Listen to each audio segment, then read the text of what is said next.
गोविंद पारिक में रसशास्त्र में आज 274 पेज से हम पढ़ रहे हैं 274। इसमें फोर्थ पॉइंट देखिए, by percentage of alcohol content.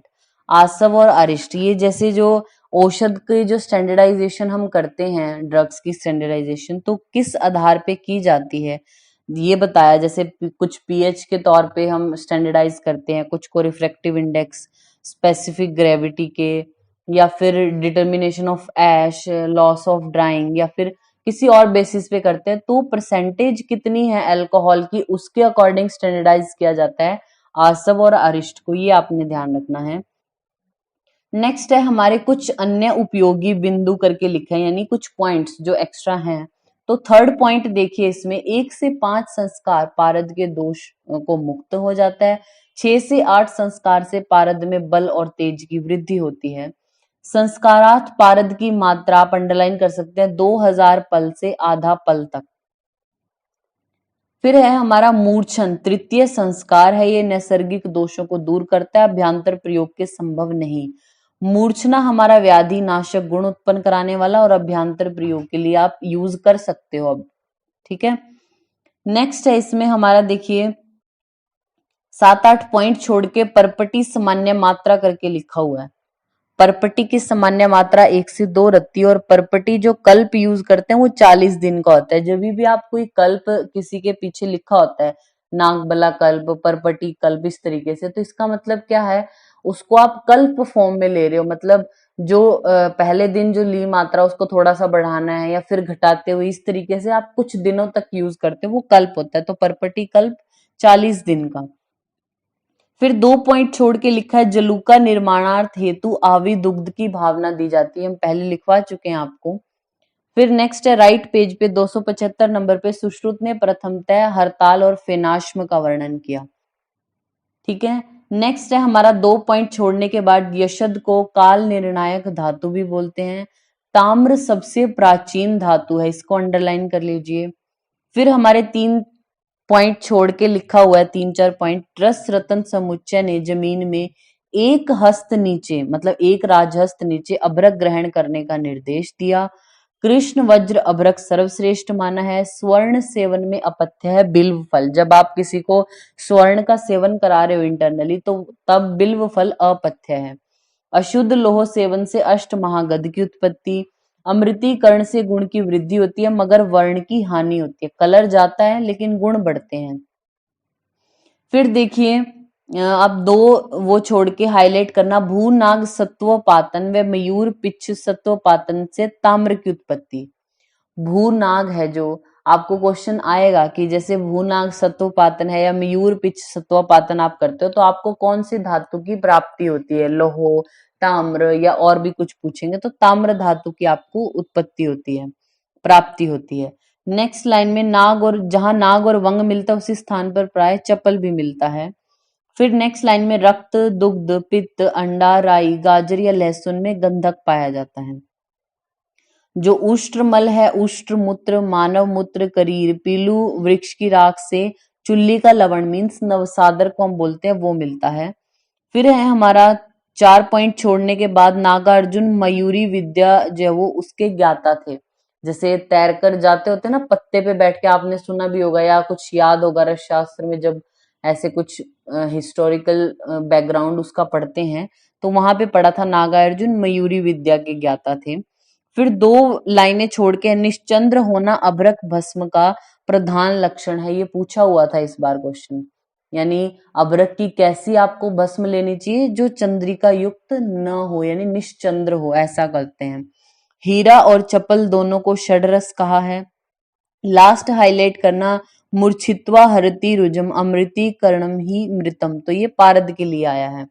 मूर्छित्वा हरति रुजम अमरी करोति ही मृतम, मृत में अमर बना देता है उसको, मूर्छित्वा उसकी रुजा को हरने वाला पारद।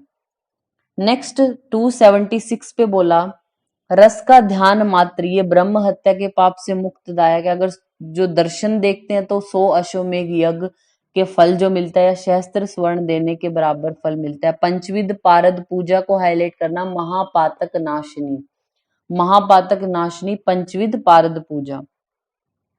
फिर नेक्स्ट है हमारा, देखिए 3-4 पॉइंट छोड़ने के बाद है श्वेत द्वीप का संबंध गंधक से। और नेक्स्ट हाईलाइट करना, गृधाक्षी तुल्यम कुरुते यह अक्षी युग्मम, गंधक सेवन का फल है ये। ठीक है, गंधक अगर आप सेवन करते हो तो गृधाक्षी, गिद्ध की आंखें बहुत दूर से देख लेता है ना अपने जो भी उसको खाना है, तो ऐसा बोला गया कि अगर कोई गंधक का यूज करता है तो उसकी आंखें इतनी ज्यादा अच्छी हो जाएंगी, विजन के लिए अच्छा है, ऐसा बोलते हैं। फिर नेक्स्ट लाइन में बोला, काष्ठ औषधियां नाग में, नाग वंग में, वंग शुल्भ में यानी तांबे में, और शुल्भ रजत में, और रजत जो स्वर्ण में, और स्वर्ण पारद में लीन हो जाता है। रस रतन समुच्चय ने ये बोला है, तो आप ये याद रखना है आपको इस सीक्वेंस। तो आप कैसे याद रख सकते हैं, कानाव तारसु पारद, का, ना और व। क का मतलब काष्ठ औषधियां, न से नाग, व से वंग, तो कानाव। तार, तार का मतलब है त से तांबा और र से रजत, तो वंग तार में मतलब तांबे में, सॉरी तांबा मतलब शुल्भ भी इसको बोलते हैं। दूसरा नाम भी जरूर याद हो इसको आपको, क्योंकि जब आपको सीक्वेंस पूछेंगे इनका तो जरूरी नहीं है, जैसे अभी अब ट्रिक में अगर आप याद कर लो कि तांबा है और तांबा आपने याद कर लिया, वहां पे शुल्भ लिख के आया तो आप कंफ्यूज हो जाएंगे। तो याद रखना है, काष्ठ औषधियां नाग, नाग वंग में, वंग हमारा तांबा यानी शुल्भ में, शुल्भ हमारा रजत में, या तार भी एक तरीके से बोलते हैं, रजत, रजत स्वर्ण में, और स्वर्ण पारद में लीन हो जाता है। फिर हमारे देखिए 3 पॉइंट छोड़ने के बाद लिखा है, हिंगुल दरद देश से और पातन यंत्र से निकाला जाता है। पत्र अभ्रक को कालकुट विष के समान माना गया। स्वर्ण का उपधातु माक्षिक है। शिव पार्वती संवाद रसायनम में मिला। रस तरंगिनी में 24 तरंगे हैं। पारद द्वारा मोक्ष प्राप्ति का वर्णन रसेश्वर दर्शन में मिलता है। नेक्स्ट है, आप देखिए पारद का एंटीडोट करके लिखा हुआ है ना, इसको हाईलाइट करना। पारद का एंटीडोट कुकुटांड त्वक को आपने हाईलाइट किया। पारद का एंटीडोट है कुकुटांड त्वक या कुष्मांड स्वरस या कदली फल। सप्तशाली वटी हाईलाइट कर लीजिए। सप्तशाली वटी निर्गंध और निराग्नि मूर्छना है। गंधक भी यूज नहीं होगा इसमें और अग्नि का भी यूज नहीं करेंगे, तो सप्तशाली वटी निर्गंध और निराग्नि मूर्छना है। पारद सेवन काल में अगर विबंध हो गया तो हरितकी और पिपली का सेवन करना है। पारद सेवन काल में शोभांजन अपथ्य है। फिर देखिए जो लास्ट के हमारे पॉइंट है 3, उसमें रस रतन समुच्चय ने ताम्र परपटी को कुष्ठांतक परपटी भी बोला, कुष्ठ में यूज करते हैं। फिर लास्ट है नवयास लोह और सप्तामृत लोह का अनुपान मधु और घृत है। आप यहीं इसके नीचे लिखिए चरक, नवयास लोह से एरो करके लिख लीजिए चरक, पांडु, यानी जो आचार्य चरक है उन्होंने पांडु में बताया नवयास लोग, तो पांडु का मतलब नवयास पांडु रोग का रोगाधिकार है। सुश्रुत ने प्रमेह पीड़िका लिखी, आप प्रमेह पीड़िका और उसके नीचे लिख लीजिए प्रमेह। चरक बोलते हैं नवयास लोह को पांडु में, और सुश्रुत ने प्रमेह पीड़िका और प्रमेह में भी बताया। अगर आपको सिंगल चूज करना हो तो प्रमेह पीड़िका मोर करेक्ट है, प्रमेह पीड़िका। नेक्स्ट है हमारा 277 पेज नंबर पे, यहाँ पे लिखा सेकंड पॉइंट है अभ्रक सत्व है लोहो, सस्यक का सत्व होता है ताम्र। फिर हमारा है 5th पॉइंट माक्षिक सेवन में अपथ्य है कुलथ और कपोत मास। इससे नेक्स्ट देखिए रस शास्त्र में परिभाषा प्रकरण का वर्णन आचार्य सोमदेव के द्वारा किया गया, और ये हाईलाइट कर लीजिए स्वर्ण सेवल काल में केवल एक ही अपथ्य बताया गया, वो भी बिल्व फल, अभी पीछे भी पढ़ा है हमने। 2 पॉइंट छोड़ने के बाद हाईलाइट करना त्रिविध लोहोपाक रसेंद्र सार संग्रह निर्दिष्ट किया। नेक्स्ट है हमारा 3 पॉइंट छोड़ने के बाद लिखा हुआ है ताम्र, नाग और वंग ये भस्में उष्ण होती हैं, शेष सभी भस्में शीतवीर्य है। पीतल के पत्तों में खट्टे पदार्थ रखना निषेध है, और हाईलाइट करना कांस्य पात्र में घृत रखने का निषेध किया गया है। उसके बाद पॉइंट है हमारा तृणकांत और संगे मूषा वानस्पति और मुक्ता व प्रवाल प्राणीज रत्न है, शेष खनिज रत्न बोले। अब देखिए हमारा लास्ट पॉइंट है इसी में, तृणकांत अश्मीभूत फॉसिल रेजिन है, कपड़े पर रगड़ने से नींबू की सी गंध इसमें से आती है। नेक्स्ट पेज पे ये 278, इसमें 3rd पॉइंट है हमारा भारत में सर्वाधिक ताम्र राजस्थान में मिलता है। रसायन वर्तमान समय में उपलब्ध राजशास्त्र का प्राचीनतम ग्रंथ है। फिर इसके बाद हमारा 3 पॉइंट छोड़ने के बाद लिखा है अवामी भस्म परीक्षण करते हैं, हाईलाइट कर लीजिए। अवामी भस्म परीक्षण किए जाता है किसका? स्वर्ण मार्कशीट और ताम्र भस्म हेतु, हाईलाइट कर लीजिए। ये जो परीक्षा बोली कि किसमें करते हैं, तो स्वर्ण मार्कशीट और ताम्र भस्म की परीक्षा जब आपने करनी हो तो वो अवामी होनी चाहिए, वमन ना कराए पेशेंट को। अमृतीकरण करते हैं हम ताम्र का और अभ्रक का। रत्न की जातियां 3 होती हैं, देखिए लिखा है रत्न की 3 जातियां, एक तो खनिज, प्राणिज और वानस्पतिक। फिर नेक्स्ट है यहाँ पे कठोरता का क्रम लिखा हुआ है, यानी हार्डनेस सबसे ज्यादा जो डायमंड होता है, हीरा है, उसकी होती है। फिर उससे माणिक्य और नीलम, फिर पन्ना, चंद्रकांत और लाजावर्त। फिर है देखिए इससे नीचे वाले पॉइंट में लास्ट वर्ड है केवल गोमेद उष्ण वीर्य होता है। जो भी हम रत्न पढ़ते हैं वो सारे मोस्टली मधुर हैं, कषाय रस वाले, शीत है, लेकिन उनमें गोमेद केवल उष्ण वीर्य है। फिर है रत्न का मारण करके लिखा हुआ है वज्र के अतिरिक्त अन्य रत्नों का मारण मनयशिला, गंधक, हरताल से 8 फुट देने पर हो जाता है। इसके बाद हमारा लिखा गया है यहाँ पे जो हीरे है उसके 3 भेद होते हैं ना हीरे के, नर, नारी और नपुंसक। तो नर हीरे के लिए अष्ट अस्त्रम च अष्ट फलकम षट कोणो अति भासुरम। नारी हीरा चिपिटकारम और वर्तुल, और नपुंसक वर्तुल कुंठम कोणाग्र गुरु। फिर नेक्स्ट है हमारा, इसमें देखिए आप कुछ इंपॉर्टेंट है, मतलब कौन से जो राइटर है उन्होंने किस चीज को स्पेसिफिकली बताया रस शास्त्र में। तो खेचरी गुट्टिका गौरक्ष संहिता में, काकबंध्या जल कर्म रोग, शीतवात या रक्तवात रसरत्न समुच्चय में है। फिर देखिए आप त्रिविध पाक रसेंद्र सार संग्रह में धातु ज्वाला वर्णन, हाईलाइट कर लीजिए, धातु ज्वाला वर्णन रसायनों में। राइट पेज पे है हमारा अर्क कल्पना का प्रथम वर्णन सौढ़ल निघंटु में, पंचभद्र गण का शारंगधर संहिता में, पोटली कल्पना करके लिखा, सर्वप्रथम पोटली कल्पना रसेंद्र सार संग्रह है। नेक्स्ट हाईलाइट करना सर्वप्रथम स्नेह मूर्छन भेषज रत्नावली, स्नेह मूर्छन भेषज रत्नावली आरोग्य वर्धनी का वर्णन रस रतन समुच्चय में मिलता है। आप यहीं पे एरो करके लिख लीजिए 50% कुटकी, आरोग्य वर्धनी वटी जो होती है उसमें जो भी कंटेंट है उनमें से आधा होता है कुटकी, 50% उसमें कुटकी प्रेजेंट होती है। फिर है हमारा यहाँ पे सीव नंबर बोला गया है, जैसे छलनी जो होती है ना जिससे हम छानते हैं, आपने देखा होगा, तो वो क्या है कोर्स पाउडर अगर है तो उसके लिए 10 नंबर वाली, मॉडरेटली कोर्स में 22। तो ये कोर्स पाउडर वाली आप हाईलाइट कर लीजिए, for coarse powder 10 number sieve is used.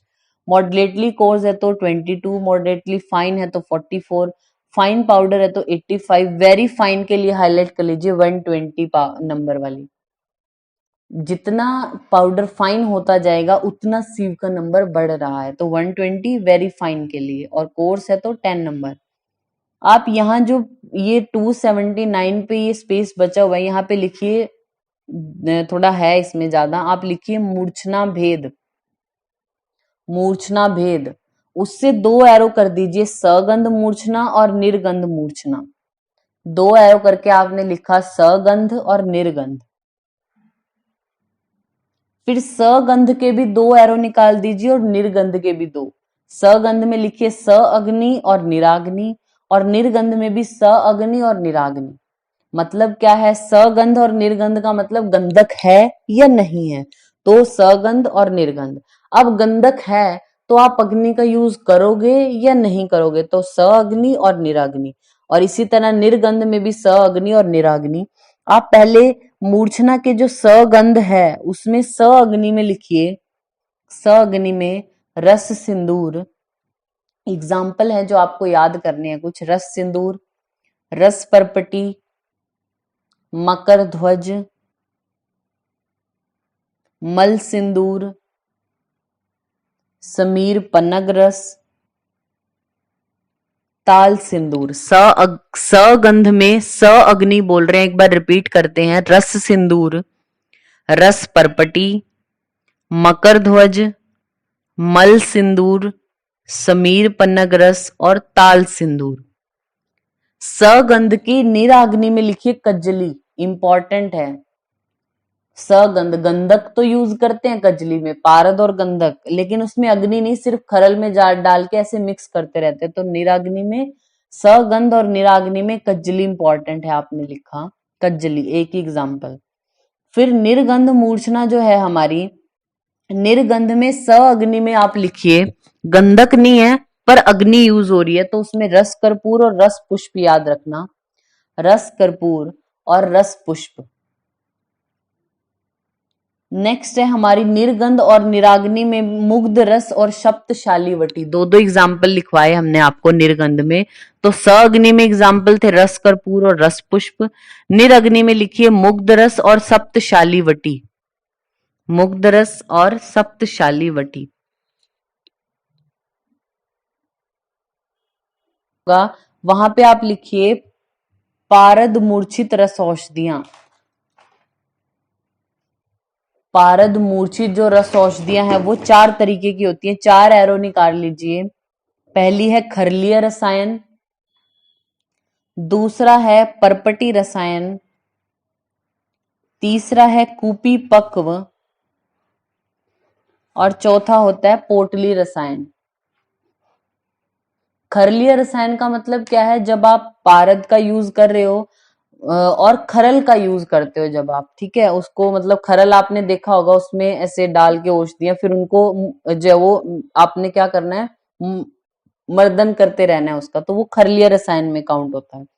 परपटी में क्या होता है, वो पत्र का यूज हम करते हैं, उनको बिल्कुल लिक्विफाई करके ऊपर से पत्ते ऐसे कर देते हैं, तो वो परपटी रसायन। कूपी पक्व में क्या होता है, हम बॉटल जो होती है, बॉटल में द्रव्य अपने डाल के फिर बालू का यंत्र में रख के ऐसे बनाते हैं, वो कूपी पक्व में होगा। और फिर चौथा होता है पोटली। खरलीय रसायन के नीचे एग्जाम्पल लिखिए कज्जली, त्रिभुवन कीर्ति रस और आरोग्यवर्धनी रस, त्रिभुवन कीर्ति रस, आरोग्यवर्धनी रस और कज्जली आपने लिखा खरलीय रसायन में आता है हमारा। परपटी रसायन में आता है हमारा रस परपटी, स्वर्ण परपटी या ताम्र परपटी। परपटी तो जो भी परपटियां हैं वो परपटी रसायन में आएंगी। नेक्स्ट है हमारा कूपी पक्व रसायन, कूपी पक्व रसायन, कूपी पक्व में लिखिए रस सिंदूर, मकर ध्वज और रस कर्पूर, रस सिंदूर, रस कर्पूर और मकर ध्वज। पोटली रसायन में आप लिखिए रस गर्भ पोटली और हेम गर्भ पोटली, रस गर्भ पोटली और हेम गर्भ पोटली।